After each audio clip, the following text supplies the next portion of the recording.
Welcome back to the show. Pakistan Tehreek Insaf का in detail analysis कर लिया गया शो में, और अब हम बात कर लेते हैं उस खींचतानी रस्साकशी की जो पाकिस्तान पीपल्स पार्टी और नून लीग के दरमियान चल रही है, जिसके लिए वफूद की सतह पर मुलाकातों का सिलसिला जारी है और अब वज़ीर आज़म और बिलावल भुट्टो ज़रदारी साहब का आपस में राब्ता भी हुआ है। सेठी साहब, ऐसे क्यों कहा जा रहा है कि ये जो लफ्ज़ी जंग है ये स्क्रिप्टेड है? आयशा, ये थोड़ी सी स्क्रिप्टेड है, थोड़ी सी नहीं स्क्रिप्टेड। पहली बात तो हमें ये यकीन करना चाहिए कि ज़रदारी साहब और पीपल्स पार्टी से खुश नहीं है। वो खुश इसलिए नहीं है क्योंकि पीपल्स पार्टी ने ये कनाल इशू के ऊपर और NSC अवार्ड के ऊपर और 18th अमेंडमेंट के ऊपर एक बड़ी प्रिंसिपल पोजीशन ले ली है जो चाहती है उसके ख़िलाफ़ है। And that is a very core issue.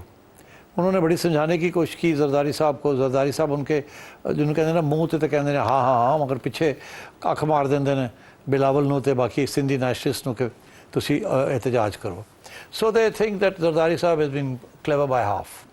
एक तो ये, एंड आई थिंक इसमें सदाकत भी है। ज़रदारी साहब is quite capable of doing something like this because he understands कि सिंध के अंदर अगर वो नेशनलिस्ट पोजीशन नहीं लेंगे तो he will lose ground in Sindh. सो दोनों तरफ से मजबूरी है। वो कहते हैं आप अग्री करें जो हम चाहते हैं on the water issue and finance issue, और वो कहते हैं कि एज अ सिंधी नेशनलिस्ट अगर मैंने ये एक्सेप्ट कर लिया तो सिंधी नेशनलिस्ट जो हैं, जो हार्ड कोर नेशनलिस्ट हैं, they will criticise PPP and they will lose their vote bank. So I think इस किस्म का कशमकश चल रही थी। मगर so if that is the case तो फिर क्लियर है कि मरीम नवाज़ ने जो पोजीशन ली है वो हवा में नहीं ली, उन्होंने ज़ाहिर है ग्रीन लाइट ले ली होगी। सो मैं ये समझता हूँ कि ये ग्रीन लाइट्स मिली हैं तो इसलिए पंजाब की हुकूमत जो है उन्होंने टफ लाइन ली अगेंस्ट PPP। अब अगर PPP चुप करके बैठ जाएं तो that would be wrong, because then that means कि उनकी कोई लेवरेज ही नहीं है। That means they been caught down, that means के प्रेशर पड़ गया उनके ऊपर और वो पीछे हट गए, तो इसलिए वो भी नहीं वो कर सकते। तो उन्होंने लड़ना तो था। अब वो जब लड़ाई की तो फिर ज़ाहिर है शोर शराबा हुआ, फिर तू मैं हो गई। मगर जो सबसे इंटरेस्टिंग बात ये है कि अब ये ऐसी एक स्टेज आ गई थी कि मरियम पीछे नहीं हट रही थी और इनफैक्ट बहुत अग्रेसिव हो गई थी, जिसकी वजह से मेरा ख्याल है इस्टेब्लिशमेंट ने सोचा होगा कि यार है थोड़ा ज़्यादा ही हो गया है, people are not talking about कि गवर्नमेंट सर्वाइव करेगी या नहीं करेगी। तो इसका PTI ना फ़ायदा उठा ले, क्योंकि आपको पता है असद कैसर साहब ने फौरी तौर पे लपक के आ गए और कहा जी वोट ऑफ नो कॉन्फिडेंस शुरू करें, हम आपके साथ हैं पीपल्स पार्टी को इसके। और उन्होंने कहा ना हो कि ज़रदारी साहब और कोई चाल पैन ताकि और ना हमें टाइट कर दें, तो अभी इसको डिफ्यूज़ करना चाहिए। तो ज़रदारी साहब ने भी यही सोचा होगा कि यार ये बहुत आगे चली गई बात, अब इसको डिफ्यूज़ करना चाहिए, या उनको भी पैगाम आ गया होगा कि आप डिफ्यूज़ करें। अच्छा, ज़रदारी साहब ने बड़ी चलाकी शो की। I think that's why he is such a great political leader. उन्होंने उठ के प्रेसिडेंसी छोड़कर सिंध जाके बैठ गए। आप सोचे अगर प्रेसिडेंसी बैठे होते तो लोगों ने इस्लामाबाद से उठ के उनके प्रेसिडेंसी चला जाना था, तो क्या मज़ा आना था। सिंध में चले गए, बुलाया, आओ इधर आओ, सिंध की बात हो रही है, इधर आओ, तुम पंजाब की बात करते हो, इधर आओ। तो फिर ये देखा आपने कि डिप्टी प्राइम मिनिस्टर और स्पीकर पार्लियामेंट सारे उठ के जनाब ज़रदारी साहब के पास गए हैं। अब वो मिल सकते थे इस्लामाबाद में भी, मगर ज़रदारी इत्थे आओ, इत्थे आके खिंचाओ कैमरा कि तुसी मेरे को आए हो, मेरी प्रोविंस से आए हो। सो दैट्स क्लासिक ज़रदारी साहब इन टर्म्स ऑफ सिग्नलिंग। तो वहाँ जाके उन्होंने भाई बस जी वो जप्पी शप्पी पाई, अल्लाह खैर सला, आपने ये किया, आपने आज मिट्टी पाओ जी, ठीक है जी, आप थोड़ा ये करें ये करें। That's what's happened and I think ये जो लड़ाई है ये अब कुछ अरसे के लिए बंद हो जाएगी।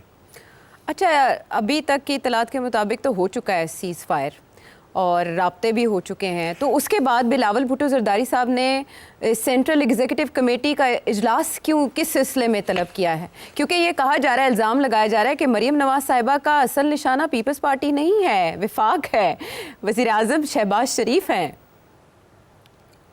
नहीं, नॉनसेंस, बिल्कुल शहबाज शरीफ नहीं है।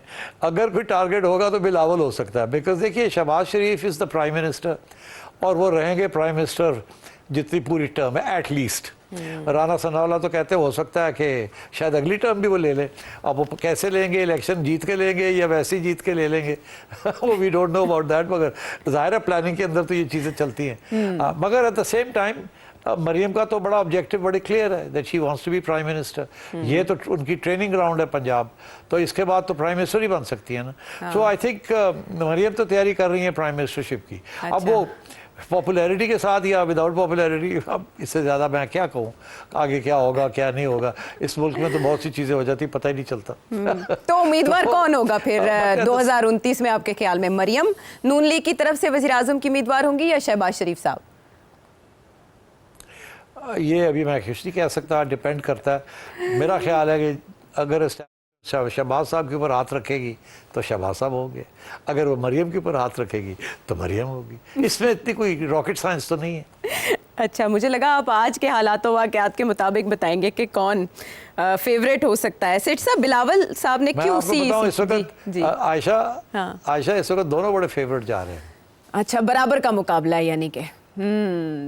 तो फिर इस वक्त जो चल रहा है उसमें भी इशारे हैं। तो बिलावल ने सीईसी का इजलास सेठी साहब क्यों तलब किया आपके ख्याल में?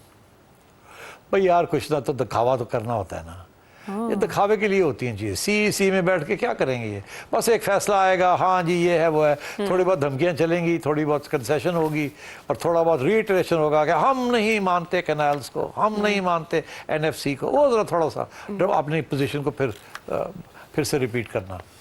ठीक है, उसे प्याली में तूफान करार दिया जा सकता है, इससे ज़्यादा ये कुछ भी नहीं है। सारे मामले में नून लीग और पीपल्स पार्टी के दरमियान जो भी चल रहा था, इस जरदारी साहब ने मोहसिन साहब को क्यों तलब किया और उन्हें क्या टास्क दिया? कमाल हो गया आयशा, अब फिर तुम मोहसिन साहब पे आ गई हो। तुम्हें बड़ा शौक है मोहसिन साहब की बात करना, है ना? नहीं, मोहसिन साहब is a critical linchpin. Mohsin साहब कभी इधर जाते हैं कभी इधर जाते हैं। मोहसिन साहब के तल्लकात शहबाज शरीफ साहब से A1, मोहसिन साहब के तल्लकात बॉस के साथ A1+++, तो फिर और जरदारी साहब के साथ A1+। तो वो एक कहता है मेरा बेटा है, दूसरा कहता है मेरा साथी है। तो ये मोहसिन नकवी तो नंबर बड़ा हाई फ्लाइंग करता है। और देखें ना आप, वो जब भी ये मशावरत की बात आती है या कोई मुका होता है या एक दूसरे को मिलाना होता है तो सबसे पहले लपक के मोहसिन नकवी साहब जाते हैं। ये पुराने भी आपने देखा था, जब वोट ऑफ नो कॉन्फिडेंस भी हो रहा था तो मोहसिन साहब आ रहे थे, जा रहे थे, आ रहे थे, जा रहे थे, कभी जरदारी साहब के पास, कभी नवाज शरीफ साहब के पास, कभी। तो I think Mohsin Naqvi represents A constituency, बस इससे ज़्यादा मत पूछिए। ठीक है, मोहसिन स्पीड का इस्तारा भी इसीलिए सामने आया था। बहरहाल मोहसिन साहब जो भी मामला हो उसमें रेलेवेंट होते हैं, और जब से तब्दीली आई है हुकूमत की 2022 के बाद, सबसे बड़े बेनिफिशरी अगर सिस्टम के कोई रहे हैं तो वो ज़ाहिर है मोहसिन साहब ही हैं। साथ देने का शुक्रिया। आलमी मंजरनामे से जो हौसला अफजा ख़बर है वो ये कि जंगबंदी का मुआहदा नाफिजुल अमल हो गया है। ये मिस्री मीडिया दावा कर रहा है। गाज़ा में अब बातचीत जो हो रही है वो यरगमालियों की वापसी के हवाले से फ़हरिस्तों का तबादला है। सेठ साहब, इसमें हमास ने ये मुतालबा किया है कि इसराइल को पाबंद बनाया जाए शराइत का। मुमकिन हो पाएगा? नहीं, इजराइल को बिल्कुल पाबंद नहीं कर सकते डोनाल्ड ट्रंप। इजराइल ने जितनी कंसेशन देनी थी वो दे दी। उनका एक ही मकसद था कि हॉस्टेजेस वापस हो जाएं। डोनाल्ड ट्रंप का भी यही मकसद है। इसके आगे कोई गारंटी नहीं है किसी चीज़ की भी। और ये जो सारे मुस्लिम ममालिक बड़े खुश नज़र आ रहे हैं, इनको समझ आ जाएगी जैसे ही हॉस्टेजेस एक्सचेंज होंगे Israel will continue it on it's old path. अभी आपने देखा कि कुछ फ़लस्तीनियन जो हैं वो वापस, उन्हें जब ये खबर सुनी कि जी अब सीज़ फायर हो गया है, पीस हो गई है, वो बेचारों ने वापस आने की कोशिश की इनटू गाज़ा, तो उनके टैंकों ने उनको ऊपर फायरिंग करनी शुरू कर दी। Israel has no intention of allowing Gazans to come back. जो चले गए हैं वो ये सारी स्ट्रिप को किसी के और हवाले करना चाहते हैं, एक टोनी ब्लेयर और एक डोनाल्ड ट्रंप।